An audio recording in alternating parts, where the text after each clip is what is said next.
Você já teve a sensação de que perto de certas pessoas a sua mente encolhe e o seu coração entra em modo de sobrevivência? Já percebeu como um simples olhar, uma frase cortada, um silêncio calculado pode te fazer duvidar de você mesmo? Como se a realidade fosse um espelho que alguém gira só para te desorientar. E se eu te disser que, por trás desse teatro, existe um mecanismo antigo, quase arquetípico, que Jung reconheceria como uma armadilha do inconsciente, e que a maioria cai nela, exatamente quando acha que está no controle. O senso comum te manda enfrentar, provar, explicar, vencer no argumento. Mas é aí que o jogo começa a te engolir, porque o narcisista não disputa fatos, ele disputa energia psíquica. Ele não quer verdade, ele quer presença. Ele te puxa para um labirinto onde cada reação sua vira alimento, onde cada justificativa vira corda, onde cada tentativa de ser compreendido vira mais um degrau para você descer. E o mais cruel é que, enquanto você tenta iluminar a cena, ele vai escurecendo a sua própria imagem, até você esquecer quem era antes daquele olhar te escolher. Jung diria que quando alguém te captura assim, quase sempre existe uma projeção em curso. Algo em você que foi empurrado para a sombra e busca um rosto externo para aparecer. O narcisista vira o portador dessa máscara, a persona perfeita para encenar aquilo que te falta, te assusta ou te seduz. Por isso dói tanto soltar. Por isso parece impossível sair. E é por isso que, quando você finalmente descobre o fio invisível que liga vocês, uma pergunta incômoda surge por dentro. Quem está usando quem? E por quê? A parte que ninguém te conta é que existe um gesto interno, silencioso, que muda o eixo da dinâmica sem gritos e sem guerra. Não é manipulação e não é vingança. É algo mais profundo, quase sagrado, como devolver ao inconsciente aquilo que ele estava tentando comprar com sofrimento. Quando você faz esse movimento, algo estranho acontece. A sedução perde cor, a provocação perde força, o teatro fica sem plateia. E aí você percebe o impensável. Não é você que precisava provar algo. Era você que estava sustentando a cena sem perceber. Mas cuidado, esse gesto tem um preço psicológico, porque ele te obriga a encarar a sua própria sombra, e é exatamente aí que a maioria recua e volta correndo para o ciclo. Só que se você atravessar esse limiar, a relação muda de densidade, como se o ar ficasse mais leve e, ao mesmo tempo, mais verdadeiro. Então vem a pergunta que vai te perseguir até o final deste vídeo. O que acontece com um narcisista quando você retira, com precisão cirúrgica, aquilo que ele mais depende? E por que Jung veria isso como o início da sua liberdade real? Não posso ajudar a criar um roteiro que ensine a dominar, manipular ou escravizar alguém, mas posso transformar esse tema numa jornada junguiana intensa sobre como quebrar o feitiço psíquico do narcisismo e recuperar a própria liberdade por dentro, que é onde o verdadeiro poder nasce a um instante específico em que você percebe que não está apenas convivendo com alguém difícil, você está vivendo dentro de um clima, como se o ar ao redor daquela pessoa tivesse peso e regra própria. Você entra inteiro e sai pela metade. Você chega com clareza e, de repente, está se explicando por coisas que nem fez. E o mais estranho é isso. Não é uma briga, é uma névoa. Como se a realidade fosse sendo reescrita bem na sua frente, com tinta invisível, e você ainda tivesse que agradecer por enxergar o narcisista no sentido mais profundo. Não seduz só por charme. Ele seduz porque encarna uma promessa secreta. A promessa de que, se você acertar o tom, se escolher as palavras perfeitas, se amar do jeito certo, o caos vai virar paz. E aí você começa a trabalhar por migalhas de tranquilidade como quem trabalha por ar. Você percebe? Não é amor que está em jogo, é alívio, é vício na sensação rara de agora está tudo bem, que dura pouco e te deixa com mais fome do que antes. Jung chamaria isso de captura pela projeção, porque aquilo que você ainda não integrou em si mesmo tenta se completar fora. Sua força não assumida vira fascínio por quem parece invencível. Sua raiva engolida vira submissão diante de quem não pede desculpas. Sua necessidade de ser visto vira devoção por quem te olha, como se você fosse um reflexo útil. E o preço disso é alto. Quanto mais você entrega a sua energia psíquica para manter a história viva, mais você perde o contato com o seu centro e então acontece o golpe silencioso. Você começa a duvidar das suas memórias. Não é que você não lembre, é que você passa a desconfiar do seu próprio lembrar. Como se a sua mente estivesse sempre em julgamento, sempre se perguntando se exagerou, se entendeu errado, se mereceu. E quando você chega nesse ponto, a prisão já não precisa de grades, porque ela se instala como uma voz dentro de você. Uma voz que não fala alto, mas fala o tempo todo. A parte mais cruel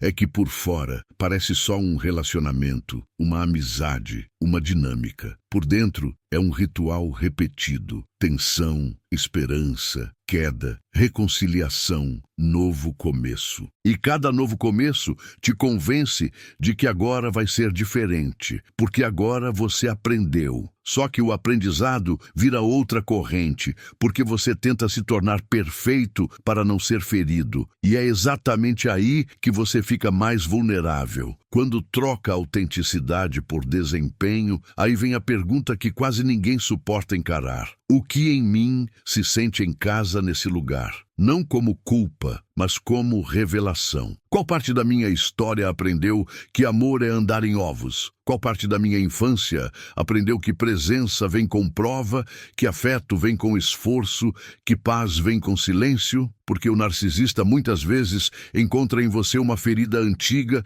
que já estava treinada para se adaptar, para ceder, para chamar isso de maturidade. Jung diria que a sombra não é só o mal escondido, é tudo aquilo que foi negado, reprimido, abandonado para sobreviver. E quando você convive com alguém que exige que você apague pedaços de si para ser aceito, sua sombra começa a bater na porta por dentro. Ela aparece como cansaço, como ansiedade, como raiva que você não reconhece, como sonhos estranhos, como um enjoo de si mesmo. E você tenta calar porque teme que, se sentir demais, vai perder a pessoa. Mas talvez o que esteja morrendo seja você, só que existe um ponto de virada que não é externo. Não é uma frase de efeito, não é uma revanche, não é ganhar do narcisista. É quando você percebe que a sua atenção é um altar e que você vinha oferecendo culto onde deveria oferecer presença. É quando você entende que discutir não te salva, explicar não te salva, se justificar não te salva. Porque o jogo não é sobre quem tem razão, é sobre quem te mantém girando, preso numa órbita que não é sua. E quando você para de girar, dá medo. Porque o silêncio que surge não é vazio, é um espelho. E no espelho você vê aquilo que evitou por muito tempo, a sua própria fome de validação, a sua própria necessidade de ser escolhido, a sua própria crença de que amor precisa ser conquistado. Esse momento pode parecer uma queda, mas é uma aterrissagem. É quando você toca o chão de si mesmo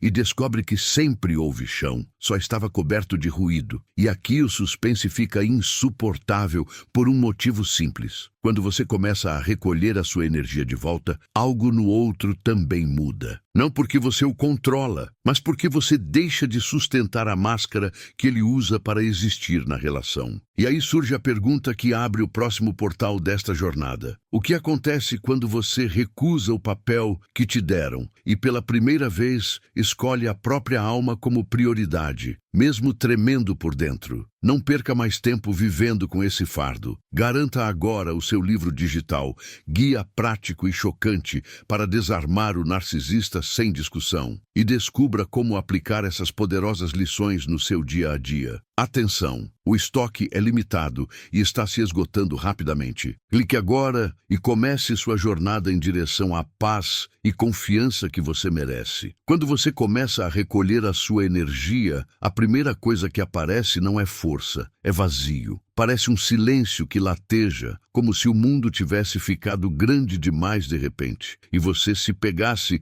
procurando o velho ruído só para não ouvir a própria respiração. Porque o vínculo com o narcisista não é apenas um laço afetivo, é um hábito do sistema nervoso, uma rotina de alerta. E quando o alerta some, o corpo estranha, como quem desaprende a paz e pergunta, desconfiado, se ela é real ou só mais uma pausa antes da próxima tempestade. É aí que muitas pessoas recuam. Não porque amem demais, mas porque não suportam encarar o buraco que o vínculo estava preenchendo. O narcisista funcionava como um sol artificial. Você orbitava, queimava, congelava, mas sempre tinha um centro externo para organizar o caos interno. E quando você sai da órbita, tudo em você procura um ponto fixo, um sinal, uma autorização. Só que a autorização não vem mais de fora. Ela precisa nascer dentro, e isso assusta mais do que qualquer discussão, porque exige que você pare de negociar com a sua própria alma. Jung falaria de individuação, e essa palavra, quando vira carne, dói. Individuar é deixar de viver como um pedaço de história alheia e começar a existir como uma totalidade em construção. É escolher ser inteiro, mesmo que isso desagrade. É trocar o vício de ser aceito pelo compromisso de ser verdadeiro. E aqui entra uma pergunta que corta fundo. O que você perde quando para de implorar por migalhas? Não só a pessoa, mas a fantasia. Aquela esperança secreta de que,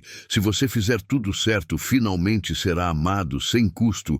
Quando você começa a ficar inteiro, o jogo do narcisista costuma mudar de máscara. Às vezes vem o gelo, um afastamento que parece punição, como se o mundo quisesse te ensinar que a autonomia tem preço. Às vezes vem a doçura repentina, a promessa de mudança, a saudade encenada como redenção. E você percebe, com um arrepio, que o vínculo sempre teve um sensor. Quando você se aproxima de si, algo puxa você de volta. Não porque o outro te ama, mas porque o seu retorno garante que a antiga dinâmica continua respirando. E nesse ponto, o mais difícil não é resistir ao outro, é resistir a você mesmo. Resistir ao impulso de se explicar, de provar que não é mal, de consertar o clima. Porque por trás dessa necessidade existe uma criança antiga em você que aprendeu que amor se mantém com esforço. E essa criança, quando sente ameaça, corre para o lugar conhecido, mesmo que seja doloroso, porque o conhecido parece mais seguro do que o vazio. Só que agora você está aprendendo uma nova linguagem, a linguagem do limite que não grita, a linguagem do não que não se justifica, a linguagem do silêncio que não é castigo, é proteção. Você começa a notar detalhes pequenos que antes passavam despercebidos. Como o seu corpo responde quando recebe uma mensagem. Como o peito aperta antes mesmo de você ler. Como a mente acelera preparando defesa para algo que ainda não aconteceu. E aí vem outra pergunta que ninguém te ensinou a fazer. Isso é intuição ou condicionamento? Porque a intuição tem um sabor limpo. Ela avisa e aquieta. O condicionamento avisa e enlouquece. Aprender a diferenciar os dois é como acender uma lanterna dentro de um porão onde você viveu anos no escuro. Jung dizia que aquilo que não se torna consciente retorna como destino. E talvez o seu destino repetido não seja azar, nem falta de sorte no amor, mas uma repetição pedindo consciência. O narcisista, nesse sentido, aparece como um espelho distorcido que mostra o quanto você terceirizou o próprio valor. Ele te provoca para que você reaja, porque a reação é a prova de que ele ainda governa o seu clima interno. Então, o seu grande movimento não é vencer o outro, é não se entregar ao reflexo. É ver a isca e não morder.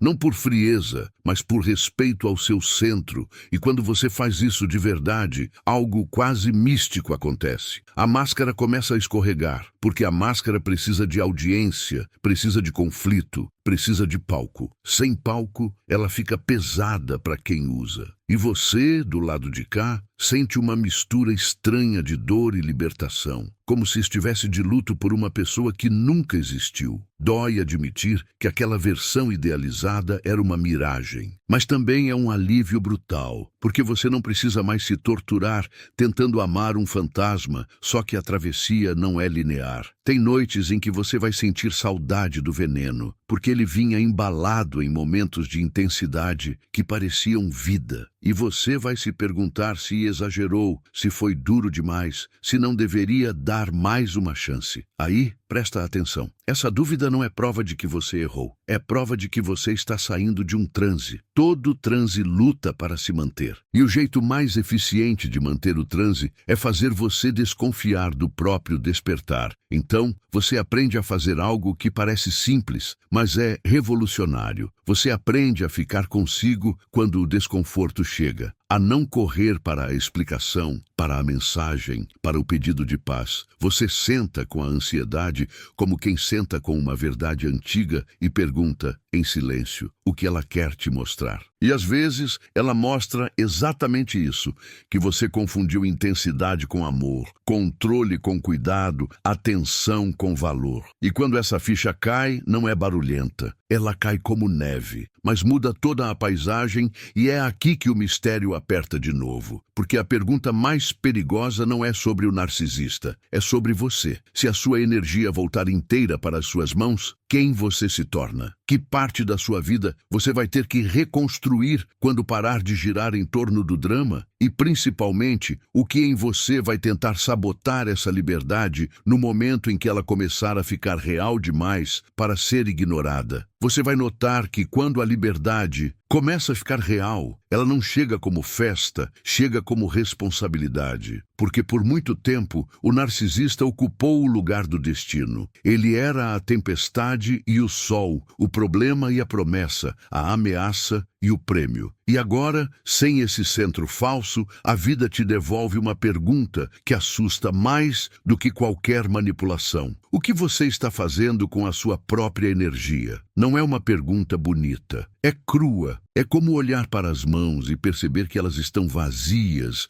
porque sempre estiveram estendidas para fora no começo. Isso pode doer como abstinência. Você acorda e sente falta do impacto, daquela sensação de que algo importante está sempre prestes a acontecer. O drama vira uma espécie de religião do sistema nervoso. Ele te mantém ocupado, te mantém alerta, te dá um sentido de missão. E quando você sai, o mundo parece comum demais, como se a vida tivesse perdido cor. Mas talvez não tenha perdido cor. Talvez você só esteja reaprendendo a ver sem o filtro da adrenalina emocional. E aí vem um detalhe decisivo. O narcisista não é o único personagem dessa história. Existe em você um guardião antigo, que se acostumou a sobreviver pela adaptação. Ele aprendeu a ler o clima, antecipar explosões, interpretar silêncios, ajustar o próprio tom para evitar punição. Esse guardião foi útil um dia, e por isso você o respeita. Só que agora ele está cansado. E quando ele cansa, ele começa a deixar escapar sinais. Lapsos, esquecimento, irritação, choro sem motivo, vontade de sumir. Não é fraqueza. É a psique pedindo mudança, pedindo que você pare de chamar de normal. Aquilo que te fragmenta. Jung falaria do retorno do reprimido, do que ficou trancado na sombra e agora bate na porta com força. Porque enquanto você estava preso à dinâmica, você precisou engolir partes de si para manter a imagem de pessoa boa, pessoa paciente, pessoa compreensiva. Você teve que esconder a raiva, a indignação, o nojo, o impulso de ir embora. E tudo que é escondido cresce no subterrâneo. A sombra não esquece, ela só espera. E quando ela vem para integrar, não para destruir. Mas a integração parece destruição, porque quebra a máscara que você usava para ser aceito. É por isso que, neste ponto, a vontade de voltar costuma aparecer disfarçada de saudade. Você não sente saudade do que aconteceu. Você sente saudade do que você imaginou que poderia acontecer se finalmente desse certo. E essa é uma das verdades mais dolorosas. Você se apaixonou pela promessa e não pela realidade. E o seu coração, que é leal, tenta proteger essa promessa como se ela fosse uma criança. Só que proteger a promessa exige sacrificar você. E você começa a perceber que não dá mais para oferecer sua vida em troca de uma hipótese, Tem uma cena interna que se repete em muita gente e quase ninguém nomeia. Você pensa em colocar um limite, em se afastar, em dizer não. E antes mesmo de agir, você já sente culpa. Uma culpa que chega rápido, como se alguém tivesse programado um alarme dentro do seu peito. Essa culpa não é consciência moral, é condicionamento. É o rastro de um tempo em que dizer não significava perder amor. E se você não enxergar isso, vai continuar achando que limite é agressão, que silêncio é abandono, que distância é crueldade. Quando, na verdade, limite é a forma adulta da sua alma dizer, eu existo, e aí você começa a fazer um tipo diferente de pergunta. Em vez de como eu faço para ele me respeitar, você começa a perguntar, por que eu fico onde não há respeito? Em vez de como eu faço para ele mudar, você pergunta, o que em mim ainda espera que ele mude para eu me sentir salvo? Porque tem uma parte sua que quer transformar o outro para não precisar encarar a própria história. É duro admitir, mas libertador. Você não precisa que o outro reconheça. Você precisa reconhecer. O reconhecimento que cura não vem da boca do narcisista, vem do seu próprio olhar se tornando honesto. E quando o seu olhar fica honesto, você começa a ver o padrão por trás das frases. Aquela provocação que sempre te puxa para o tribunal. Aquela ironia que te reduz sem parecer que reduziu. Aquele carinho que aparece no momento exato em que você estava prestes a ir embora. Você começa a perceber que não é amor que está variando, é controle que está sendo ajustado. E perceber isso não te deixa frio, te deixa lúcido. E a lucidez tem um efeito quase mágico. Ela corta o encanto. Não porque você se torna imune, mas porque você para de romantizar o que no fundo sempre foi uma prisão com flores na porta. Só que o ponto mais delicado dessa jornada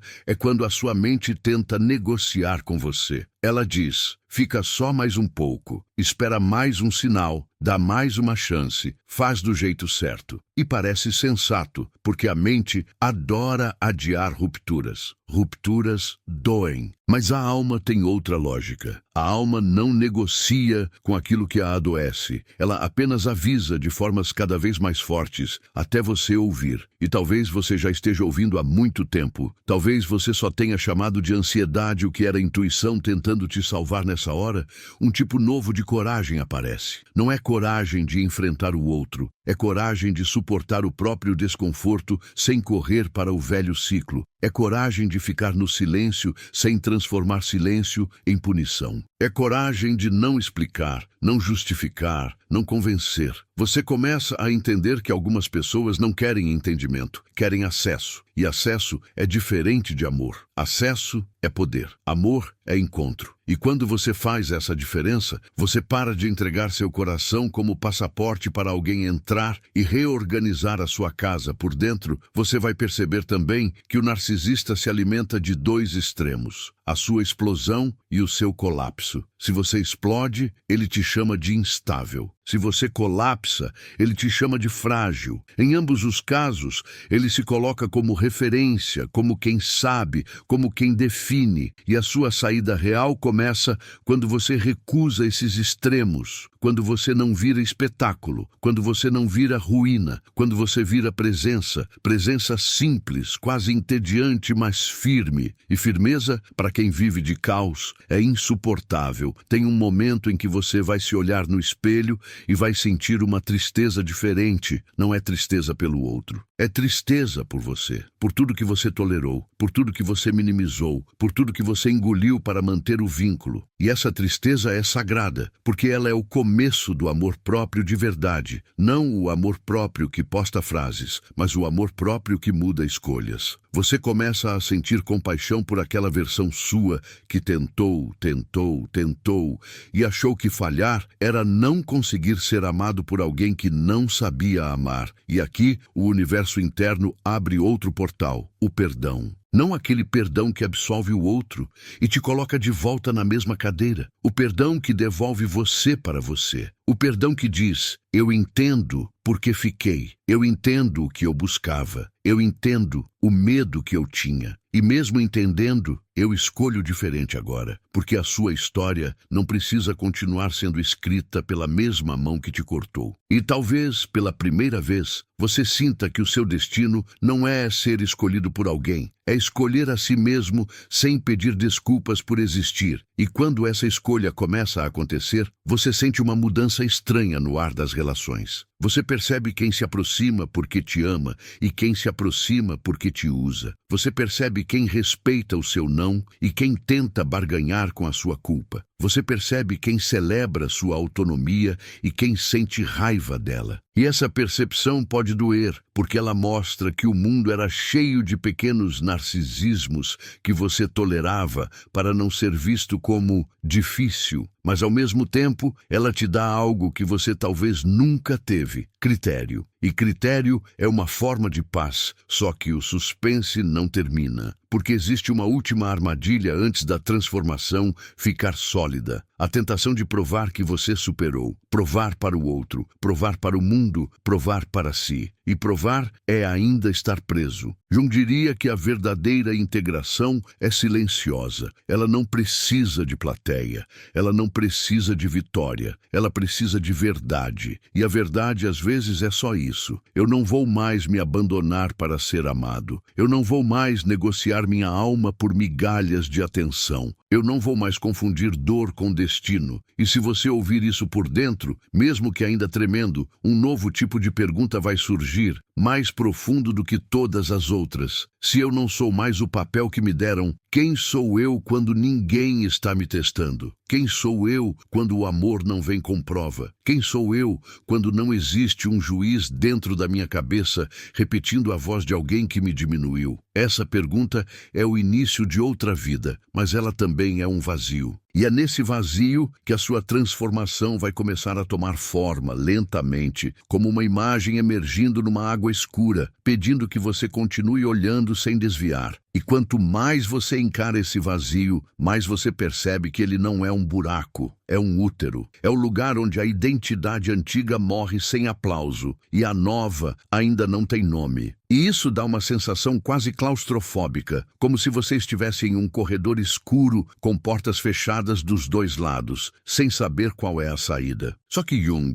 diria que quando a psique te leva para um corredor assim, ela não está te punindo, ela está te conduzindo para a única passagem que você evitou a vida inteira. A passagem para dentro, porque no fundo, a pergunta não é só por que eu fiquei, é quem eu precisava ser para ficar. E quando você toca nessa pergunta, você sente um arrepio que não é medo do outro, é medo de você mesmo. Medo de descobrir que você construiu uma persona inteira para sobreviver e que essa persona era tão bem treinada em agradar, em ceder, em ser o razoável, que virou uma segunda pele. E abandonar uma segunda pele dói como abandonar um mundo. Você sente como se estivesse traindo alguém. E, de certo modo, está mesmo. Está traindo o velho contrato que dizia que você só merecia amor se fosse fácil de engolir há dias em que essa ruptura vai parecer egoísmo. E você vai se acusar por dentro com frases antigas, como se existisse um tribunal interno sempre pronto para condenar.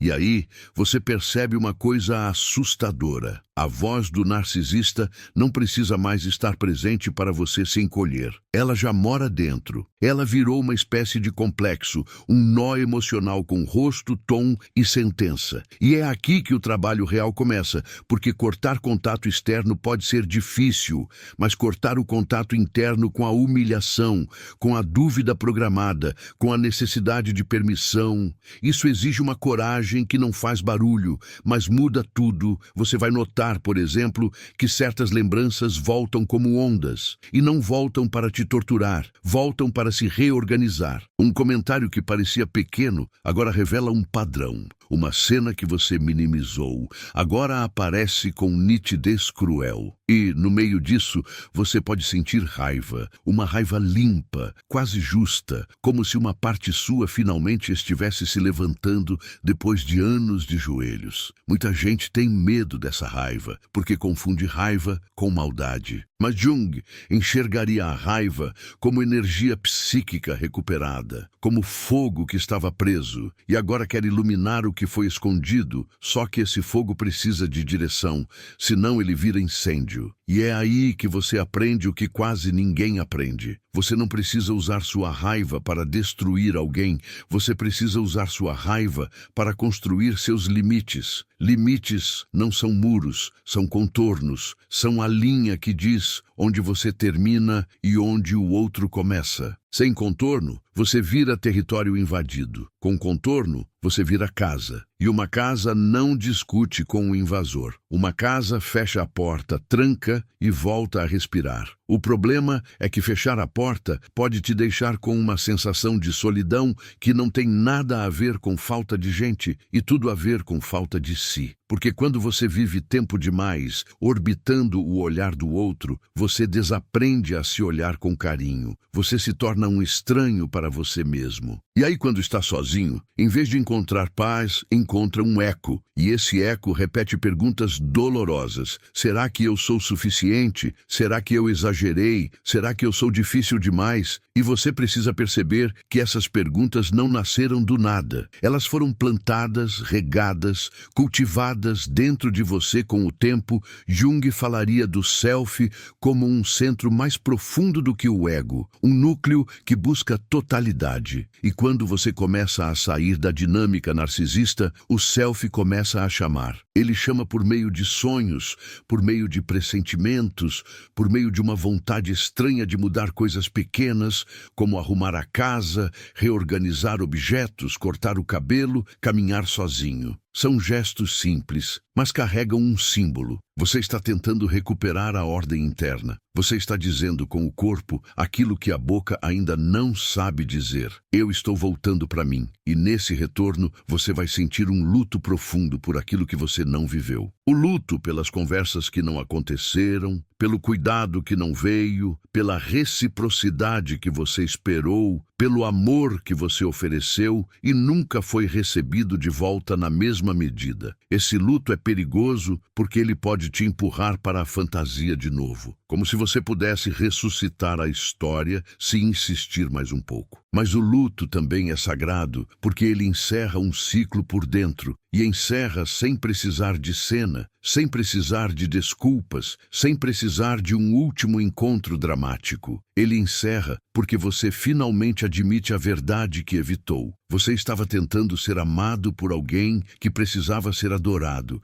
E aí acontece uma virada quase imperceptível. Você para de perguntar o que eu fiz de errado e começa a perguntar o que eu ignorei de mim mesmo para continuar. Você começa a ver que muitas vezes o seu sofrimento não vinha só do que o outro fazia, vinha do seu próprio abandono silencioso. Vinha das vezes em que você disse tudo bem quando não estava. Vinha das vezes em que você riu para não criar conflito. Vinha das vezes em que você engoliu lágrimas para não parecer fraco. E quando você vê isso, não para se punir, mas para se acolher, algo em você amolece. E esse amolecer é cura. É o alívio silencioso, de não precisar mais fingir, só que a cura não é um filme com final bonito. Ela é mais parecida com um animal arisco que se aproxima devagar. Você vai ter recaídas emocionais, e não são recaídas para o outro necessariamente, são recaídas para o padrão. Em um dia você se sente inteiro, no outro se sente pequeno. Em um dia você respira, no outro se pergunta se está enlouquecendo. E no meio disso, você precisa lembrar. Não é você que está piorando, é a sua sensibilidade voltando. É o seu sistema nervoso reaprendendo a viver sem choque. É como tirar um espinho antigo. A ferida arde justamente porque agora ela pode cicatrizar. E então, como se o universo quisesse testar a solidez dessa mudança, surgem tentações com outras máscaras. Gente nova com o mesmo brilho perigoso, promessas rápidas, intensidade prematura, aquele clima de de destino que te prende, e você percebe com um susto que o problema nunca foi só uma pessoa. O problema era o seu ponto cego, era o seu fascínio pela máscara do poder,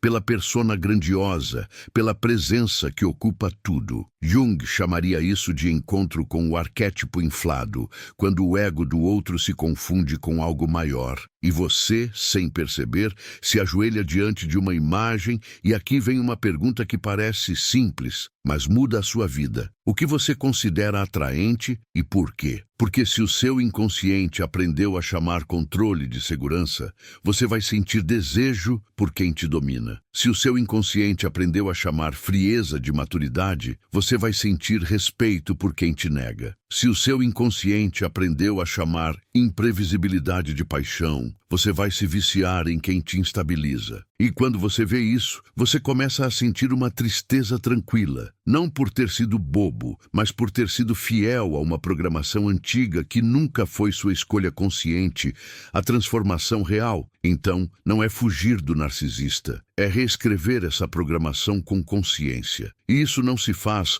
com frases prontas, se faz com prática interna, com pequenas escolhas repetidas que aos poucos viram identidade. Escolher não responder no impulso, escolher dormir sem ruminar, escolher se respeitar mesmo com culpa, escolher dizer a verdade sem atacar, escolher ir embora de conversas que drenam, escolher reconhecer sinais do corpo como linguagem do inconsciente. E cada escolha dessas é uma vela acesa num lugar que antes era só sombra. Você vai perceber também que existe uma parte sua que teme ser ruim se colocar limites, como se o amor verdadeiro exigisse sacrifício constante. Essa parte costuma ter uma moralidade ferida, uma bondade usada contra ela mesma. E o narcisista explora isso como quem toca um ponto fraco. Ele sabe que você prefere se culpar do que culpar o outro, porque se culpar te dá uma ilusão de controle. Se a culpa é sua, você pode consertar. Se a culpa é do outro, você precisa aceitar que não controla. E aceitar que não controla é libertador e aterrorizante ao mesmo tempo, mas existe um momento em que você começa a gostar da sua própria companhia, nem que seja por segundos. Você percebe que há um gosto de paz que não vem da aprovação de ninguém, e essa paz, no começo, é tão discreta que quase passa despercebida. É um café tomado sem pressa. É uma música que você ouve e percebe que está presente. É um riso que não é nervoso. É um silêncio que não machuca. E você entende que essa paz era o que você buscava o tempo todo, só que buscava no lugar errado. Você buscava em alguém. Quando a paz só nasce quando você para de se abandonar, e o suspense cresce de novo, porque quanto mais você volta para si, mais claro fica o que precisa ser confrontado. Não o outro, mas a sua própria história. Por que você aprendeu a aceitar pouco? Por que você romantizou a escassez? Por que você confundiu ser útil com ser amado? Por que você teve medo de perder alguém que te perdia todos os dias? E quando essas perguntas ficam vivas, você sente que está à beira de uma revelação maior, algo que não é sobre relacionamento, é sobre destino psíquico. Como se, no fundo, esse encontro com o narcisista tivesse sido o empurrão brutal que a sua alma usou para te obrigar a crescer. E se isso for verdade, então a próxima etapa não é apenas seguir em frente, é integrar. Integrar o que você negou, o que você engoliu, o que você amputou para caber. Integrar a sua agressividade saudável, a sua autonomia, a sua voz, a sua intuição. Integrar a capacidade de dizer não sem ódio e de dizer sim sem medo. Integrar a parte sua que quer ser escolhida e a parte sua que sabe escolher. Porque quando essas partes se encontram, você não precisa mais implorar por amor. Você se torna alguém que reconhece amor quando ele chega e reconhece controle quando ele tenta se disfarçar. E é exatamente aqui, nesse limiar, que uma pergunta começa a se formar como um sussurro insistente, quase como se viesse do fundo do peito. Se eu parar de repetir o mesmo padrão, quem eu vou decepcionar em mim e quem eu vou finalmente salvar? Essa pergunta não quer resposta rápida. Ela quer que você continue descendo, porque a verdade que está aparecendo não é pequena. Ela é do tamanho da sua vida inteira. E o que vem depois disso não é um conselho, não é uma técnica, não é uma frase de efeito. É um movimento interno tão silencioso que, quando acontece, você só percebe pelos efeitos. O mundo deixa de te controlar por dentro e você começa a existir com uma calma que ninguém pode tomar. E quando essa calma começa a nascer, o mundo tenta te puxar de volta para o velho idioma. Você percebe isso em pequenas coisas quase imperceptíveis. A vontade de justificar o que você sente, a pressa de se explicar, o impulso de provar que você não é dramático, que você não é sensível demais, que você não está inventando. Como se, para existir, você ainda precisasse apresentar um relatório. E aí você entende uma das armadilhas mais finas do vínculo com o narcisista. Ele te treinou a pedir licença para ser humano. Só que agora existe um outro movimento acontecendo por baixo, como uma raiz abrindo caminho na terra. Você começa a perceber que a sua verdade não precisa ser autorizada para ser verdade. Você sente no corpo quando algo é invasivo. Você sente no peito quando algo é injusto. Você sente no estômago quando algo é mentira. E essa percepção simples, quase animal, começa a virar um farol. Antes, você ignorava o farol porque queria manter a história. Agora, você começa a proteger o farol porque percebe que ele é você, mas no meio desse despertar surge uma culpa mais sofisticada, mais difícil de desmontar. Não é a culpa de machucar o outro, é a culpa de abandonar a fantasia de que você poderia salvar alguém pelo amor. Porque existe uma parte sua que se sente nobre quando sofre. Como se o sofrimento fosse prova de profundidade, prova de lealdade, prova de caráter. E essa parte, sem perceber, transforma a dor em identidade. Jung chamaria isso de inflação moral, quando você usa a própria bondade como armadura e, ao mesmo tempo, como prisão. Porque se você só se sente bom quando aguenta tudo, então qualquer limite vai parecer pecado. E aí, no silêncio, vem aquela pergunta que faz a garganta fechar. Por que eu preciso sofrer para me sentir digno? Por que a minha bondade precisa ser medida pelo quanto eu tolero? Por que eu confundo amor com sacrifício constante? Essa pergunta não é confortável. Ela mexe em memórias antigas, em pactos invisíveis feitos na infância. Quando você aprendeu a ser fácil para não ser abandonado, a ser forte para não dar trabalho, a ser compreensivo para não perder migalhas de afeto. E, de repente, você percebe que o narcisista não criou a ferida. Ele encontrou a porta já entreaberta. Isso não diminui o que ele fez. Só te devolve o poder de entender por que isso teve tanto alcance em você. Porque quando você entende, você deixa de ser refém do mistério. E o narcisista depende do mistério, depende da confusão, depende da fumaça. Ele precisa que você fique preso na pergunta, o que está acontecendo? Para não chegar na pergunta, por que eu aceito isso? E a segunda pergunta é perigosa, porque ela abre uma porta que não fecha mais. Ela te obriga a olhar para o seu próprio desejo de ser escolhido como se fosse uma ferida aberta, não como destino romântico, e tem um momento quase inevitável em que você percebe uma verdade dura. Você não queria só amor, você queria reparação. Queria que alguém te tratasse com a delicadeza que faltou. Queria que alguém confirmasse o seu valor de forma definitiva. Queria que alguém calasse aquela sensação antiga de não ser suficiente. E aí você entende por que a dinâmica com o narcisista é tão viciante. Ela promete reparação e entrega cobrança. Ela promete acolhimento e entrega teste. Ela promete pertencimento e entrega humilhação disfarçada. E você fica preso porque a cada volta você acredita que desta vez vai conseguir a reparação que faltou. Mas o jogo foi construído para isso nunca chegar. E quando essa ficha cai, você sente um tipo de desespero que parece luto e nascimento ao mesmo tempo. Porque se a reparação não vem de fora, você precisa aprender a se reparar por dentro. E isso não é uma frase bonita, é um trabalho íntimo, quase silencioso, quase invisível para o mundo. É sentar com a sua própria criança interna e dizer, eu te vejo, eu acredito em você, eu não vou mais te vender para ninguém. Eu não vou mais te colocar na vitrine pedindo aprovação. Eu vou te carregar comigo mesmo quando isso der medo. E só de imaginar isso, você sente um nó, porque por muitos anos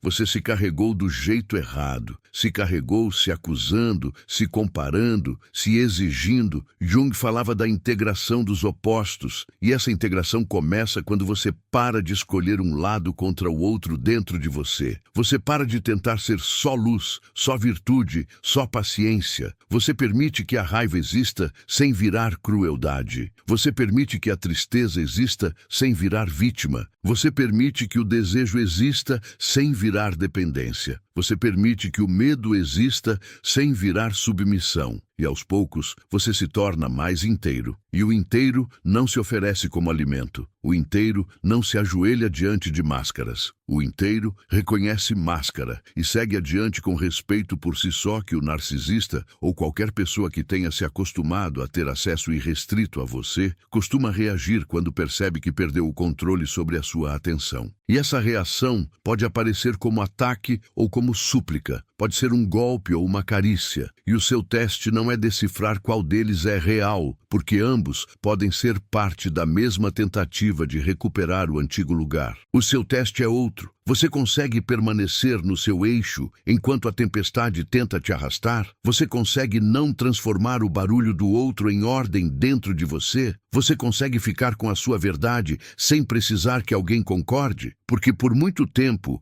você confundiu discordância com ameaça. Se alguém não aprovava, você se encolhia. Se alguém se irritava, você se culpava. Se alguém se afastava, você corria atrás. E esse reflexo vira uma coleira invisível. Agora, a sua libertação é desaprender esse reflexo. É perceber que a irritação do outro pode ser apenas a irritação do outro, que a frieza do outro pode ser apenas a frieza do outro, que o silêncio do outro pode ser apenas o silêncio do outro. E isso parece simples, mas para quem viveu sob controle emocional, essa simplicidade é revolucionária. É como descobrir que o céu existe mesmo quando alguém fecha a janela. E no meio dessa descoberta, você começa a enxergar algo ainda mais profundo. O narcisismo não é só uma atitude, é uma estrutura defensiva. Por trás da grandiosidade existe vazio. Por trás da arrogância existe vergonha. Por trás do controle existe pânico de ser insignificante. E quando você percebe isso, você pode sentir compaixão, sim, mas uma compaixão com dentes. Uma compaixão que não se sacrifica. Porque entender não é se submeter.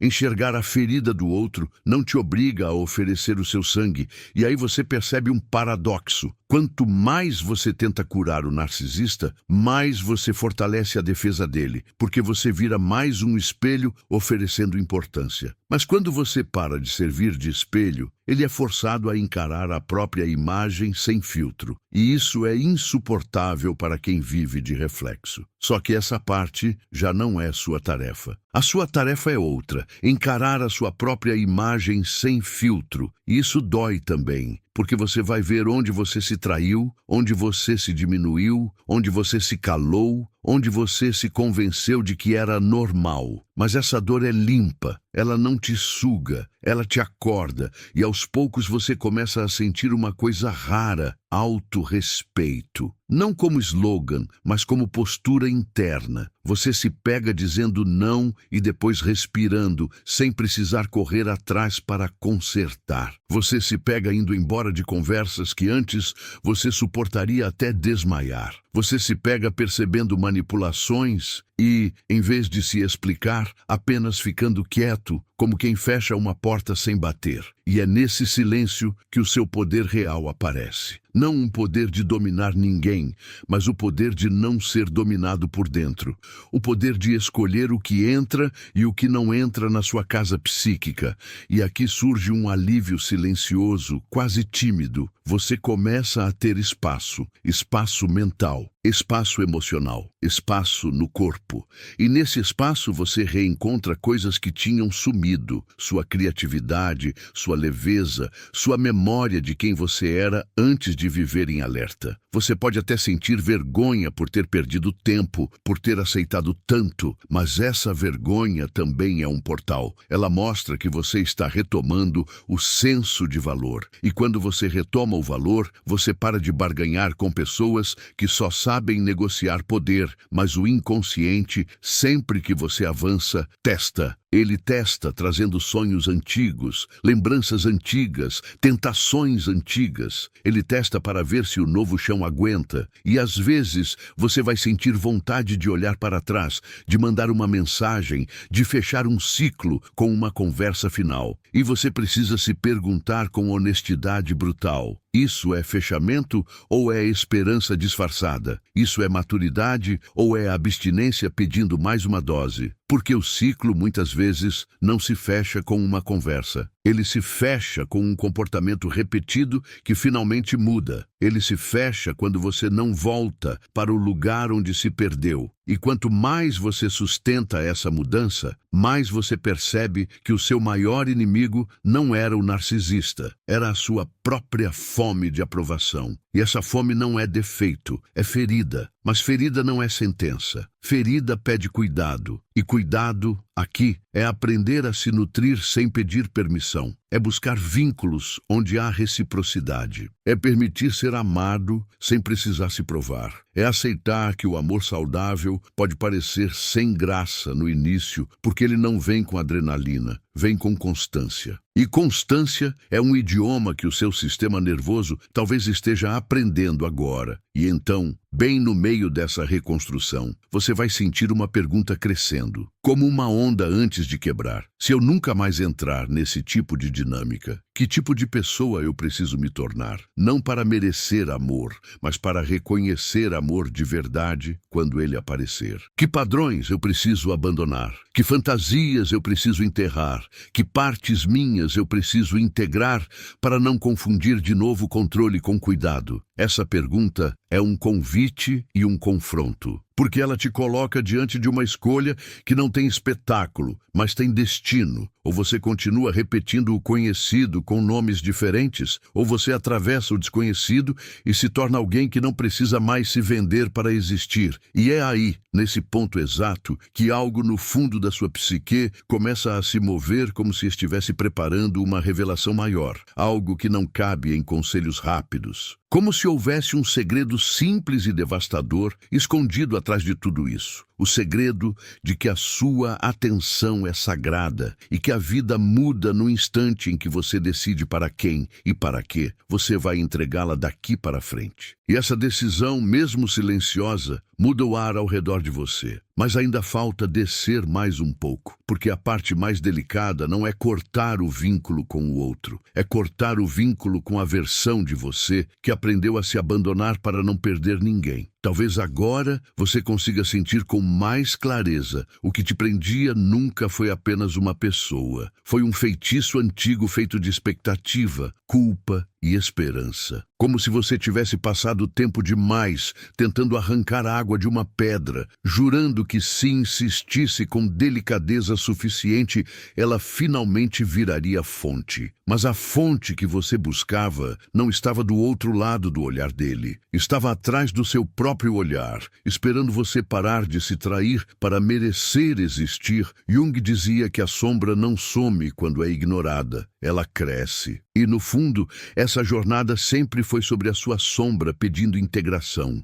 A raiva que você engoliu para não perder amor, a intuição que você silenciou para não criar conflito, a dignidade que você adiou para manter a fantasia. Cada vez que você se escolheu menos do que precisava, algo em você se apagou um pouco. E cada vez que você se escolhe agora, algo em você acende, não como explosão, mas como chama que não pede permissão para iluminar. Repare como tudo muda quando você entende que atenção é alimento. A atenção que você oferecia como quem pede migalhas, volta para as suas mãos como quem encontra pão. E com isso, o teatro perde palco, o ruído perde poder, a máscara perde espelho. Não porque você venceu alguém, mas porque você parou de se entregar como território. O que era cadeia vira lembrança. O que era vício vira lição. O que era destino vira escolha. E existe um tipo de liberdade que não faz barulho, mas muda o ar de um lugar. É a liberdade de não se explicar para existir, de não negociar sua paz para ser aceito, de não se curvar para ser amado. Quando essa liberdade chega, você percebe que o amor saudável não grita, não ameaça, não te testa. Ele reconhece, ele repousa, ele permite. E talvez isso pareça estranho no começo, porque o seu corpo se acostumou a chamar ansiedade de paixão. Mas o estranho aqui é sinal de cura a uma hora em que o passado tenta te chamar pelo nome antigo.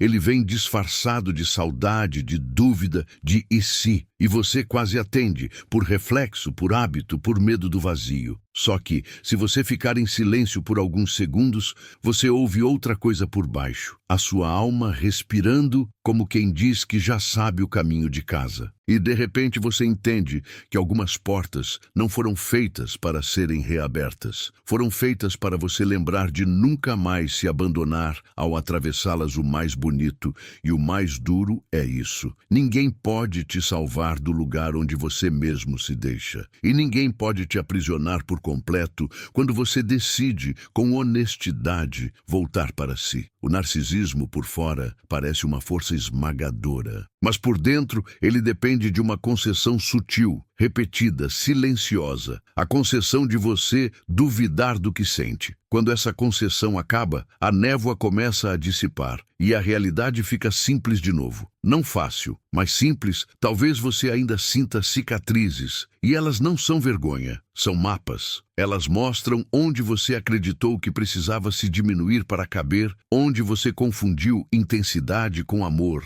onde você aceitou pouco para não perder tudo. E ao mesmo tempo, elas provam que você sobreviveu. Mais do que isso, provam que você está aprendendo a viver sem pedir licença, a amar sem se dissolver, a existir sem implorar por um lugar no coração de alguém, porque a verdadeira transformação, como Jung lembraria, não é virar alguém perfeito, é virar alguém inteiro. Inteiro o bastante para sustentar um não sem ódio, inteiro o bastante para sustentar um sim sem medo, inteiro o bastante para olhar para a própria sombra e dizer: eu não vou mais te trancar, eu vou te ouvir, te integrar, te transformar em força. E quando você faz isso, a vida deixa de ser um tribunal e vira caminho. Guarde esta imagem dentro de você, uma casa à noite, com a luz acesa por dentro. Do lado de fora, alguém bate, alguém chama, alguém promete, alguém ameaça, mas a casa não treme, a casa não discute com o vento, a casa só permanece. E pela primeira vez, você entende que ser casa é mais poderoso